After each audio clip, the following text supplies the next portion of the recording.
भगवान परशुराम जी की। पलवल ब्राह्मण सभा में आप सब उपस्थित बड़े बुजुर्ग, युवा साथी, नौजवान भाई, आप सबका बहुत बहुत धन्यवाद। अमन भारद्वाज जी प्रधान, विनोद शर्मा जी, शैलेश शर्मा जी, वीरपाल दीक्षित जी, पवन शर्मा जी, गिरिराज पाठक जी, शिव नारायण जी, दिनेश भारद्वाज जी, सुरेश शर्मा जी, शंभू जी, छोटे भाई रोनित, अवनीश जी, सुशील शर्मा जी, विजेंद्र पाठक जी, हरेश कौशिक जी, सतबीर भारद्वाज जी, बलबीर जी, सुरेश शर्मा जी और समस्त बुजुर्ग, बड़े, हमारे युवा साथी, आप सबका दिल की गहराइयों से बहुत बहुत धन्यवाद। आप एक कॉल पे इतनी देर से, इतनी गर्मी में मेरा वेट कर रहे हैं, मेरा इंतज़ार कर रहे हैं। मैं आपका कृतज्ञ हूँ कि आप मेरी बात सुनने आए हैं। बहुत बहुत धन्यवाद।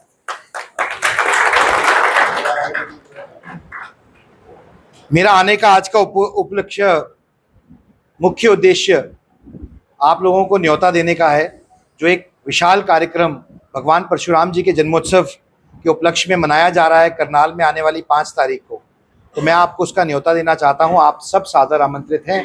ये आपका कार्यक्रम है, मेरा कार्यक्रम नहीं है, पंडित विनोद शर्मा जी का नहीं है। तो जैसे भाई साहब ने बताया कि करनाल से पिछली बार जब करनाल में परशुराम महाकुंभ हुआ था तो आप लोगों ने बढ़ चढ़ के उसके अंदर हिस्सा लिया था और 22 बसें यहाँ से आई थी। तो मेरा आपसे हाथ जोड़ के निवेदन है कि आप लोग इस बार उस रिकॉर्ड को भी तोड़ के उससे भी ज़्यादा संख्या में इस कार्यक्रम में शामिल हों। देखिए, मैं ज़रूर कहना चाहता हूं कि भगवान परशुराम जी सिर्फ एक बिरादरी या एक समाज के नहीं है, भगवान सबके होते हैं, 36 बिरादरी के होते हैं। लेकिन हम परशुराम जी के वंशज हैं और उनकी जीवन की शैली, शिक्षा, उनके जीवन का जो सार है उसका प्रचार प्रसार करना, उनकी पैरोकारी करना हमारा दायित्व भी बनता है, हमारी जिम्मेदारी भी बनती है। और ख़ासकर मैं अपने युवा भाइयों से और नौजवान पीढ़ी से ये अपील करना चाहूँगा, जिसमें मैं भी आप में से ही एक हूँ, कि हमारे बड़े बुजुर्गों ने तो अपना काम किया है, उन्होंने अपनी जिम्मेदारी बखूबी निभाई है और उन्होंने वो जो परशुराम जी की, भगवान परशुराम जी की जो शिक्षा है, जो सीख है, उसको बढ़ाने का काम किया है, हमारे को उससे अवगत कराया है। आगे की जिम्मेदारी हमारी है, आपकी है। तो आगे उसको ले जाने का, उनके संदेश को आगे ले जाने का आप में से एक एक युवा नौजवान साथी का भी दायित्व बनता है। तो कृपया करके आप उसमें ज़्यादा योगदान करिए, ज़्यादा अग्रसर होकर योगदान करिए।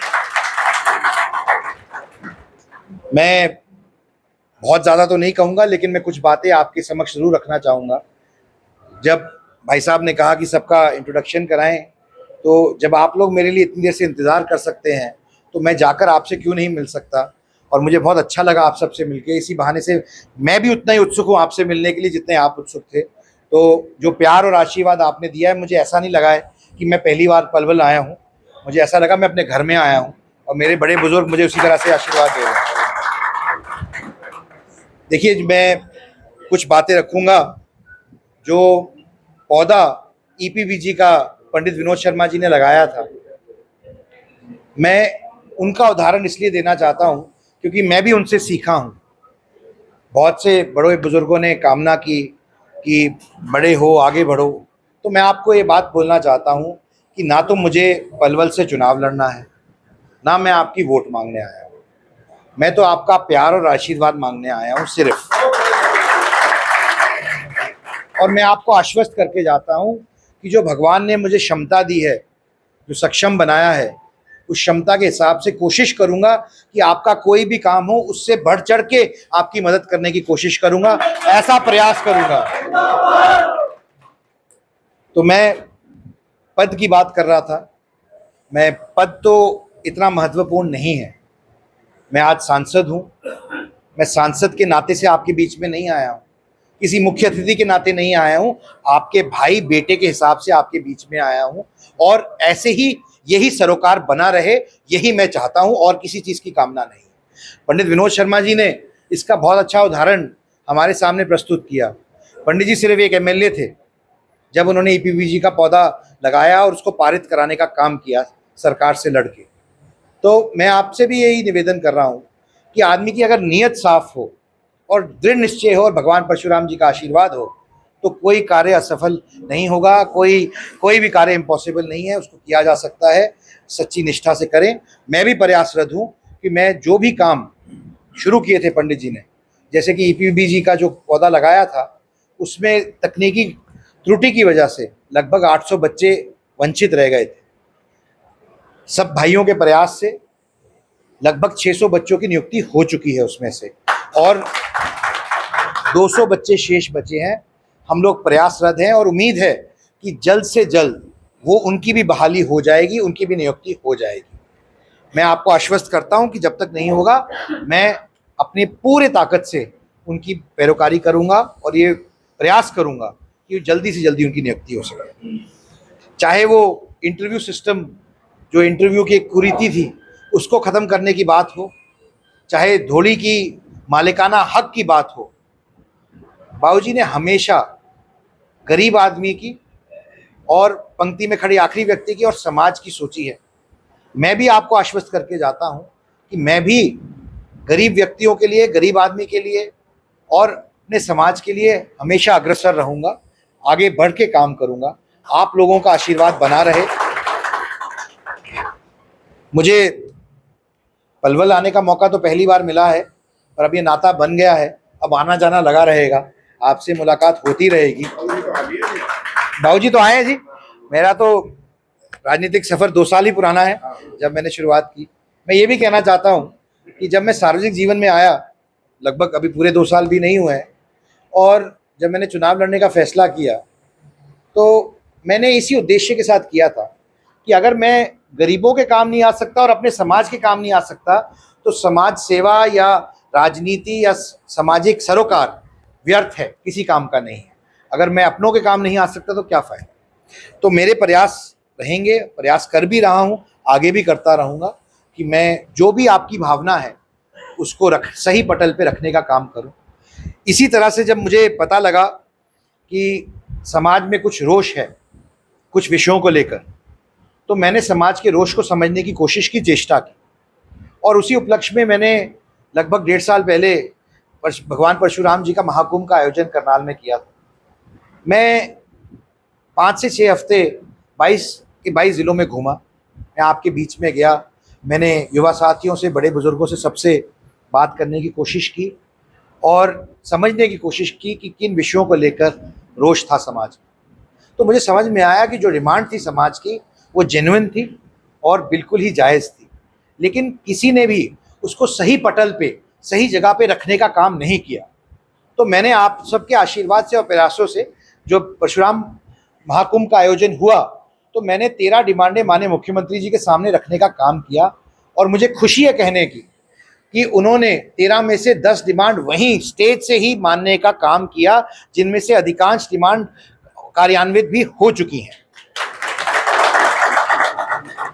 मैं ये भी निवेदन करना चाहूँगा, क्योंकि चुनाव का समय है, मैं कोई राजनीतिक बात तो नहीं करूँगा, लेकिन ये ज़रूर कहूँगा कि चुनाव हमारे देश में एक पर्व की तरह मनाया जाता है, और उस पर्व के अंदर, लोकतंत्र के अंदर, हर व्यक्ति विशेष को अपनी बात रखने का हक है, चाहे वो पक्ष से हो, चाहे वो विपक्ष से हो। लेकिन जनता जनार्दन है और आखिर में फैसला जनता करती है। पक्ष अपना एजेंडा लेके जाता है कि उन्होंने क्या उपलब्धियां की हैं आपके लिए, क्या किन विषयों पे काम किया है और क्यों आप उनको वोट दें। विपक्ष भी अपनी बात रखता है कि उनका क्या मैनिफेस्टो है और किन बिंदुओं पे वो आपसे वोट मांगने आ रहे हैं, कि उनका भी मौलिक अधिकार है। लेकिन मेरा आपसे सिर्फ इतना ही निवेदन है कि आप सब बड़े बुजुर्ग, युवा साथी, नौजवान, बुद्धिजीवी, समझदार लोग बैठे हैं यहाँ पर, तो अपने विवेक से इस बात का फैसला करें कि आप किसको वोट देना चाहते हैं, किन कारणों पे वोट देना चाहते हैं, क्योंकि ये चुनाव देश के प्रधानमंत्री का चुनाव होता है और सोच समझ के फैसला करना चाहिए, आप जो भी फैसला करें, क्योंकि जो फैसला करेंगे वो देश की दशा और दिशा निर्धारित करेगी। मुझे हाल ही में भगवान राम जी के प्राण प्रतिष्ठा के भव्य कार्यक्रम में जाने का मौका मिला, मुझे न्योता मिला, तो मेरा सौभाग्य था कि मैं उस कार्यक्रम का हिस्सा बन सका और प्रत्यक्ष रूप से मैं वो प्राण प्रतिष्ठा का कार्यक्रम देख सका। जब मैं वापस आया तो संसद में इस पे चर्चा हुई विषय पर, तो राष्ट्रपति जी के अभिभाषण के अंदर उन्होंने राम मंदिर का वर्णन किया। तो ऑपोजिशन से कुछ लोगों ने इस बात पे आपत्ति जताई कि आप संसद में और राष्ट्रपति के अभिभाषण में भगवान राम का वर्णन नहीं होना चाहिए। तो इस बात पे मैं खड़ा हुआ संसद में और मैंने अपना पक्ष रखा। मैंने कहा कि मैं हरियाणा से आता हूँ और हमारे यहाँ प्रथा है कि जब हम किसी से मिलते हैं, किसी से बात करते हैं, तो सबसे पहले राम राम करके उनका अभिवादन करते हैं। इतना ही नहीं, अगर हम किसी से नाराज भी हों तो उसको भी बोलते हैं भाई तेरे को मेरी राम राम है। तो ये हमारा आस्था का विषय है, कृपया इस पे कटाक्ष ना करें। इसमें 140 करोड़ की देश की आस्था जुड़ी हुई है। तो मैं आपको इतना ही निवेदन करना चाहता हूं कि देश की जो संसद है, जो कानून बनाती है, उसमें किन लोगों को बैठाया जाए, देश का प्रधानमंत्री कौन हो जो आने वाले समय में कानून बनाएंगे, किस विचारधारा पे बनाएंगे, किस सोच पे बनाएंगे, ये फैसला भी आप ही करेंगे, आपकी वोट करेगी। तो कृपया करके सही समय पर सही फैसला आप करें, ऐसा मेरा आपसे निवेदन है, क्योंकि लोकतंत्र में वोट का बहुत बड़ा महत्व होता है। बाकी आप लोगों का जो प्यार और आशीर्वाद मिला है वो बना रहे। इसी के साथ मैं अपनी वाणी को विराम देता हूं और भगवान परशुराम जी का जयकारा लगाते हुए बोलिए भगवान परशुराम जी की, भगवान परशुराम जी की, भगवान परशुराम जी की जय। हरियाणा, जय भारत। बहुत बहुत धन्यवाद।